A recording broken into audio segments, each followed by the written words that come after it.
Doctor Sarvepalli Radhakrishnan Bharat के पहले उपराष्ट्रपति और दूसरे राष्ट्रपति रहे। वे भारतीय संस्कृति के संवाहक, प्रख्यात शिक्षाविद, महान दार्शनिक और एक आस्थावान हिंदू विचारक थे। उनके इन्हीं गुणों के कारण सन 1954 में भारत सरकार ने उन्हें सर्वोच्च सम्मान भारत रत्न से अलंकृत किया था। उनका जन्मदिन 5 सितंबर भारत में शिक्षक दिवस के रूप में मनाया जाता है। डॉक्टर राधाकृष्णन का जन्म तमिलनाडु के तिरुतनी ग्राम में 5 सितंबर 1888 को हुआ था, जो तत्कालीन मद्रास से लगभग 64 किलोमीटर की दूरी पर स्थित है। जिस परिवार में उन्होंने जन्म लिया वो एक ब्राह्मण परिवार था।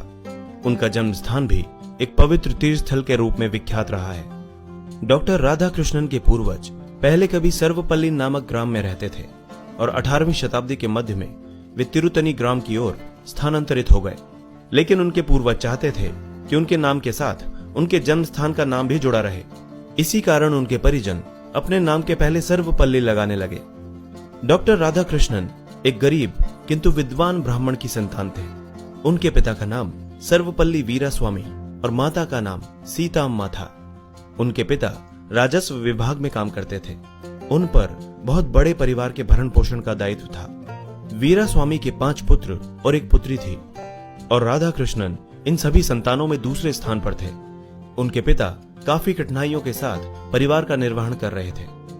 इसी कारण बालक राधाकृष्णन को बचपन में कोई विशेष सुख प्राप्त नहीं हुआ। डॉक्टर राधाकृष्णन का बचपन तिरुतनी एवं तिरुपति जैसे धार्मिक स्थलों पर व्यतीत हुआ। उन्होंने प्रथम 8 वर्ष तिरुतनी में ही गुजारे। हालांकि उनके पिता पुराने विचारों के थे और उनमें धार्मिक भावनाएं भी थीं। इसके बावजूद उन्होंने राधाकृष्णन को क्रिश्चियन मिशनरी संस्था लुथरन मिशन स्कूल तिरुपति में 1896 से 1900 के बीच पढ़ने के लिए भेजा। फिर अगले 4 वर्ष यानी 1900 से 1904 की उनकी शिक्षा वेल्लूर में हुई। इसके बाद उन्होंने मद्रास क्रिश्चियन कॉलेज से शिक्षा प्राप्त की। वे बचपन से ही एक मेधावी छात्र थे। इन 12 वर्षों के अध्ययन काल में राधाकृष्णन ने बाइबल के महत्वपूर्ण अंश भी याद कर लिए। इसके लिए उन्हें विशिष्ट योग्यता का सम्मान प्रदान किया गया। इस उम्र में उन्होंने वीर सावरकर और स्वामी विवेकानंद का भी अध्ययन किया। उन्होंने 1902 में मैट्रिक स्तर की परीक्षा उत्तीर्ण की और उन्हें छात्रवृत्ति भी प्राप्त हुई। इसके बाद उन्होंने 1904 में कला संकाय परीक्षा प्रथम श्रेणी में उत्तीर्ण की। उन्हें मनोविज्ञान, इतिहास और गणित विषय में विशेष योग्यता की टिप्पणी भी उच्च प्राप्तांकों के कारण मिली। इसके अलावा क्रिश्चियन कॉलेज मद्रास ने उन्हें छात्रवृत्ति भी दी। दर्शन शास्त्र में एमए करने के पश्चात 1916 में वे मद्रास रेजिडेंसी कॉलेज में सहायक प्राध्यापक नियुक्त हुए। डॉक्टर राधाकृष्णन ने अपने लेखों और भाषणों के माध्यम से विश्व को भारतीय दर्शन शास्त्र से परिचित कराया। सारे विश्व में उनके लेखों की प्रशंसा की गई।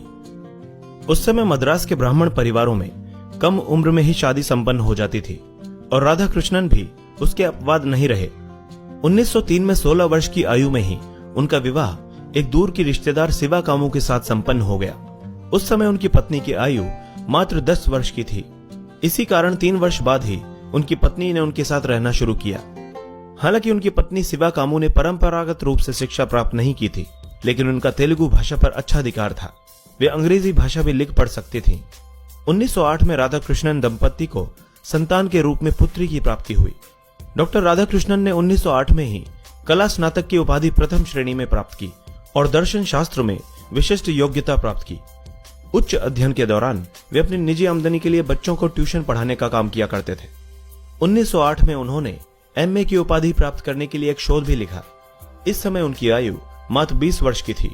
जल्दी ही उन्होंने वेदों और उपनिषदों का भी गहन अध्ययन कर लिया। इसके अतिरिक्त उन्होंने हिंदी और संस्कृत भाषा का भी रुचिपूर्वक अध्ययन किया। शिक्षा का प्रभाव जहां प्रत्येक व्यक्ति पर निश्चित रूप से पड़ता है, वहीं शैक्षिक संस्थान की गुणवत्ता भी अपना प्रभाव छोड़ती है।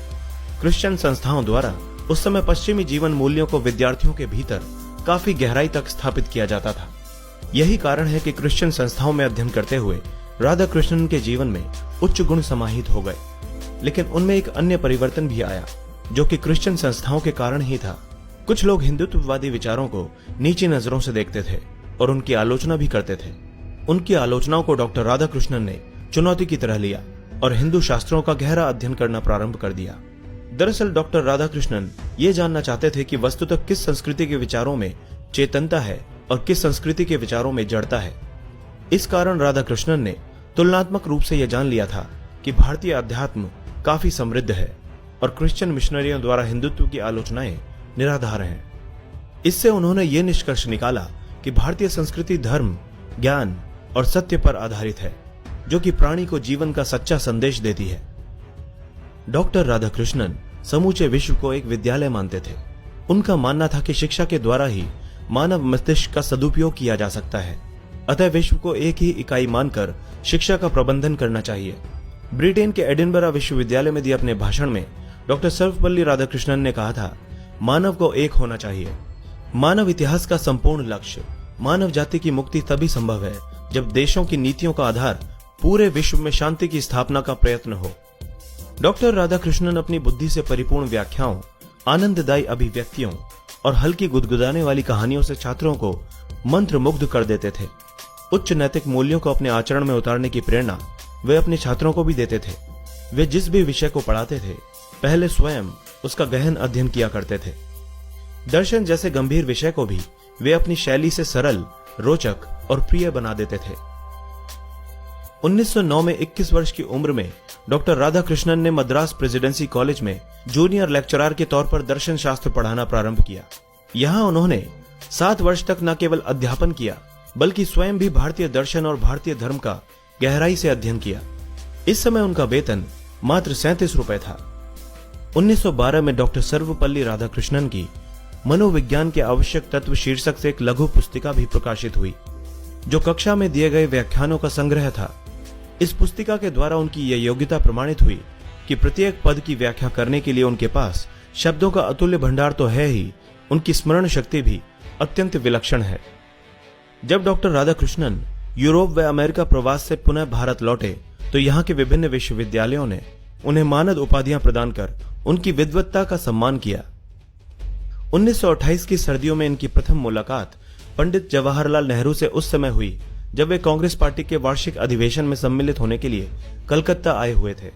हालांकि सर्वपल्ली राधाकृष्णन भारतीय शैक्षिक सेवा के सदस्य होने के नाते किसी भी राजनीतिक संस्करण में हिस्सेदारी नहीं ले सकते थे, लेकिन फिर भी उन्होंने इस नियम की कोई परवाह नहीं की और भाषण दिया।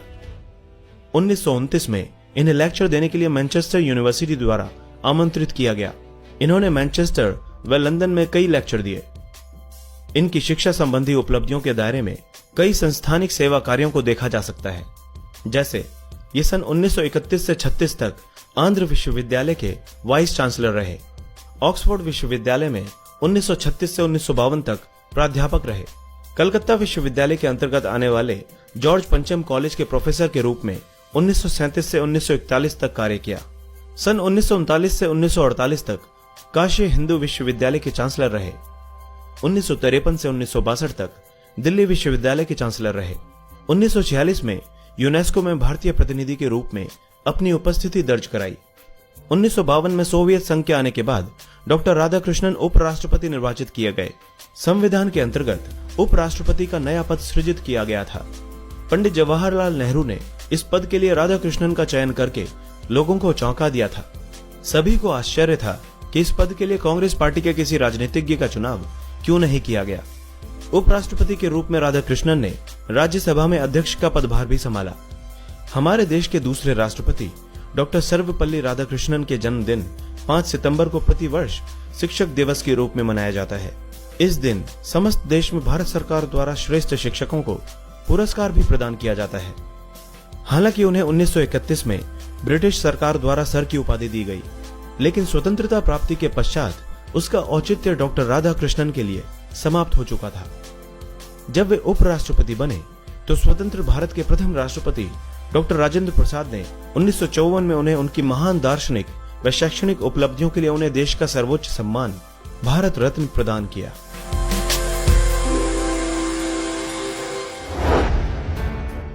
दोस्तों, इसी तरह की इंटरेस्टिंग और इन्फॉर्मेटिव वीडियोस देखने के लिए हमारे चैनल हिस्टोरिक हिंदी को आज ही सब्सक्राइब करें और बेल आइकन को दबाना ना भूलें।